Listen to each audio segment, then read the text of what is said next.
he's brilliant, man. His mind is brilliant. He had us laughing in between takes, and even during the scene, like he improvised a lot. Some of it, I mean, I'll say some, Yeah. not a lot, but he came up with some funny stuff, in the middle of a take, and he was just a pleasure to work with.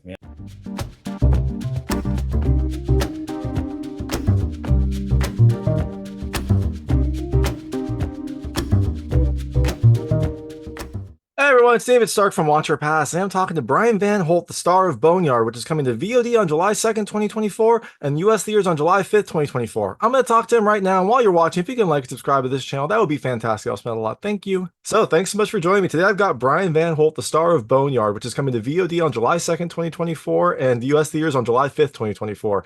It is a tense police procedural thriller that is based on real events, and Brian's character plays a key role in uncovering what might have happened there. It has a fantastic cast. Brian does a really wonderful job, and I did love that it has a serial killer aspect to it. So I'm very excited to talk to you, and thanks so much for joining me. I appreciate you having me. Of course, of course. So, first question, like, how did you get involved in this movie? Like, how did this come across your desk? Great story. I All right. was I was doing a TV show a couple of years ago called Deputy. We filmed it in Albuquerque, New Mexico, and I had met Vincent McDaniel, the writer. He was working, he was helping out with craft service, and we struck up a relationship, conversation, and he said, "This isn't what I do. I'm a writer. I'm a filmmaker, and I'm going to be producing. You and I are going to work together someday." And I'm like, "Let's go." And this came up, and it was 3, 4 years later, and it was an automatic yes. Not only because it was my friend who wrote it, and I love that story, how things come full circle, but it was a good script, and it's interesting, and that kind of subject matter is intriguing to me. Yeah, and So that's pretty insane that you were in Albuquerque to learn to when you found out about this story that is a part of, I assume, Albuquerque lore or Albuquerque, it, at least well, boogeyman.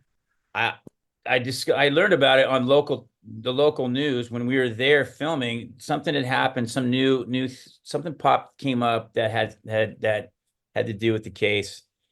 It was an unsolved case regarding the specific one. And then literally that same week I saw an episode on like Dateline or 2020 regarding the missing women of Albuquerque and the West Mesa murders. Um, so it was just all around me. It was crazy, and it was that story. And I went and looked it up online and Googled some of the stuff. And the detective, because the lead detective has this, very interesting, and her journey and her story was interesting to me, and I was just intrigued. Or something hit a nerve. Yeah, I for mean, sure. That must have been this is like the universe telling you, like, you are going to do this movie. I Here's know. all this stuff. I know. I just love the fact that my friend Vincent, it was he wrote it along with other with help, I think. But I just love stories like that. You just never know what's going to happen, and I love that he was helping us out with craft service, and now he's a big time writer and producer, and he's actually he played a part. He played Sergeant Graham in the film too. Oh, that's awesome. That's really Yeah. cool. So, were you always set to play Ortega, or did you try out for a couple roles, or was Ortega really the one that you wanted? After reading the script, I wanted to play Ortega, Detective Paul Ortega. Yeah, we made him an Irish Mexican. Yeah, I shaved my head and I dyed it red, and I shaved my beard and I gained 20 pounds. I just there was yeah, I connected with Detective Ortega. A lot of demons and a lot of issues and a lot of stuff that I wanted to explore. He's just an interesting character to me. He had a lot of layers that I felt that would be fun to play. For sure. And you gained 20 pounds of pure raw muscle, right? Like that's That's just it. bulked up. Exactly. Yeah, there's a little fat in there, a little fat, a little muscle, a little combination of everything. Wanted to be a grizzled homicide detective from Albuquerque. And then, when I was filming The Deputy, I got to spend a lot of time with the APD and and homicide detectives, and so I was already inserted into that world a little bit prior to this. I was So gonna also ask, I love that you were like filming a police show when this came up. So, you had a base of knowledge. Did you have to do anything else, or was it just kind of refreshing, the stuff that you've learned from your career and then also the experience you had in Albuquerque? all of it. I did do some more work, refresh, just try to do whatever I can to try to get into the mindset and that kind of human condition that my character was navigating through. Um, but my family are cops too. I must admit, my uncle was a detective, and all my cousins are cops. My dad and I were the only ones in our family that weren't cops. So I know this world real well, and I'm biased to it. So I not only just to I enjoy playing these characters, and playing a cop or detective beats personal for me. Yeah, for sure. And Yeah. maybe it makes your family proud too to see you on screen as a cop. Like, well, he could have done it, but he went this other route. Yeah, I get heckled for choosing the career that I did. That's for sure. They love what I do, man. They're so supportive. But if I get shot, they don't like it when I get shot. If I get hurt, and they're very critical. I'll hear it if I'm not accurate, if I don't depict, the life of a detective or a cop. If I'm off, or I'll hear about it. Your Uh, family is always your most vocal critics, I guess. exactly. Most loving, but the most critical too. So one of the big draws of this movie is Mel Gibson. What was it like working with him? I don't know if you'd worked with him before, but I mean, I liked he had a very substantial role in this. Oftentimes, you'll see an independent movie with a big name, and they'll just come in for like a scene or two. But Mel Gibson like was in the bulk of the movie. You're right, and I love that you brought that up because there are some actors, I won't name names, that will, show up, get the paycheck, phone it in, and then take off, especially of that caliber, of that big, but that's not Mel. Is a serious actor. And he was completely invested. I got to write, I got to write scenes with him. We got to change some dialogue and structure some scenes around Asif and the writer, and Vincent let us do that. They gave us that freedom, and it's Mel Gibson. You're not going to say no to an Academy Award winning legend. Um, so I was honored. I had a good time with Mel, and he was phenomenal to work with. And it was surreal at the same time. I remember like writing in a room with him, and I was like, I'm writing a scene with Mel Gibson right now. Yeah, it's That's just you it's have to pretty cool. like divorce all of his other characters. They can't have like a freedom or anything like that in Yeah, there. right. Yeah. But he's so witty. He is so smart and so funny, man. He had us laughing. Um, he's brilliant, man. His mind is brilliant. He had us laughing in between takes, and even during the scene, like he improvised a lot. Some of it, I mean, I'll say some, Yeah. not a lot, but he came up with some funny stuff, in the middle of a take, and he was just a pleasure to work with. I would do I'd do 10 more films with him if I could. Yeah, no, that it seems like it'd be a blast. The other, another big name on here that I was excited to see, 50 Cent was in it. Curtis Jackson was in it. Like, what was it like working with him? Like, I love Fitty. Fitty, that's the second movie I've done with him. I did Den of Thieves with him and spent some time with him when we shot that. But I had more scenes with him on this round. But 50's another character that I love to work with. He's I mean, such a kind, gentle soul. He's the nicest guy. I don't know what you think, and I don't want to make assumptions, but it's not what you expect. And he's also got a sense of humor. He's funny.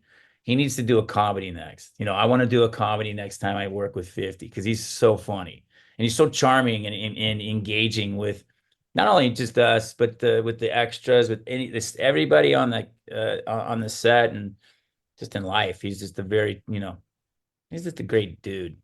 I I would, love it. I would love to see a comedy with 50 and you. Like, Funny. just please make it happen. I would love to see that. I we got the same age and stuff. I want to maybe I can have a conversation with him. I told him that on the set. I'm like, dude, you need to do a comedy.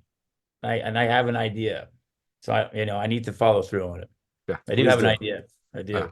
that's awesome. Yeah. So I know we have limited time. I know you have a very busy schedule. I'm going to switch to a lightning round. They're just lightweight questions about the film. I want to see how your personal experiences map to things in the movie. Feel free to skip any of them. I won't be offended, but I try to keep them pretty answerable. First question. What is the strangest thing you have found digging?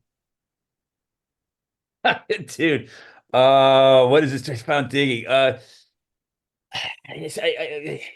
would say, yeah, well, an animal carcass. I'm not sure what it was. It was the carcass of an animal. I think that's not very strange, but yeah, I did I mean, that randomly find it. depends on what you're looking for. That could be pretty strange, but yeah, We used to dig that's up holes. there. We used to bury, we used to bury dog poop in the backyard. That's what my dad said fertilizer, and I dug up some bones. Yeah. An animal, like a cat or something like that. I I'm don't know. glad you clarified. You dug up some animal bones. Yes, that's Exactly. the important part. Yes.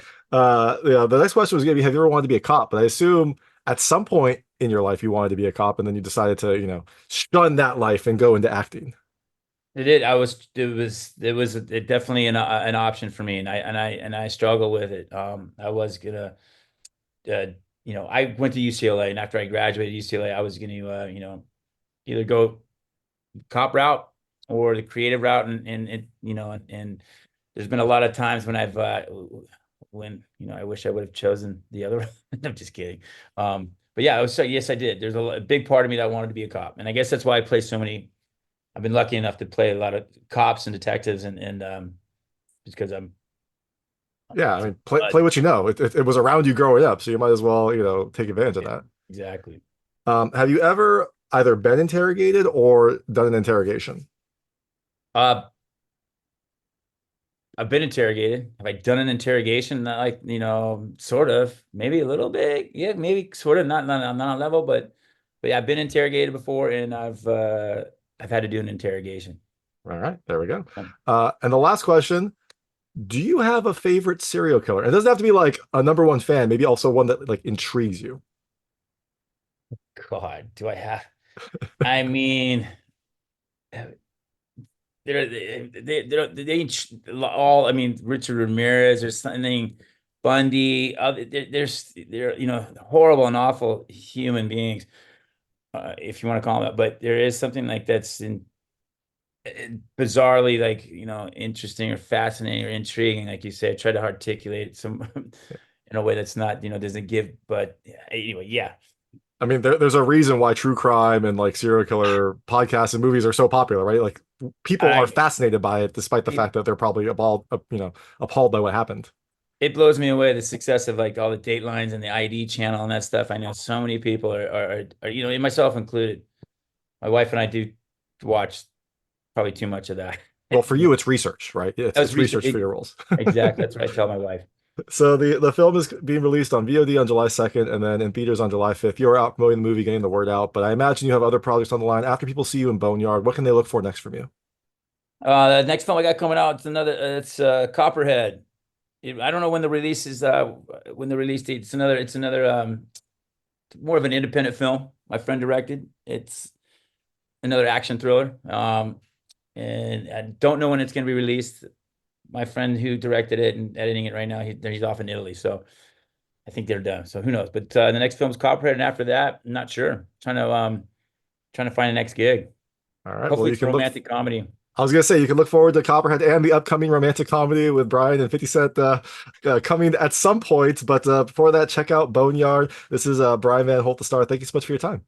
I appreciate you. Thank you. That was Brian Van Holt talking about Boneyard, which comes to VOD on July 2nd, 2024, and US theaters on July 5th, 2024. It is a tense police procedural thriller that is based on real events, a real crime that happened in Albuquerque, and Brian plays a key role in trying to uncover what happened. If you like this interview, please like and subscribe to this channel. It helps me out a lot. Make sure all my new content goes straight to you. Thank you.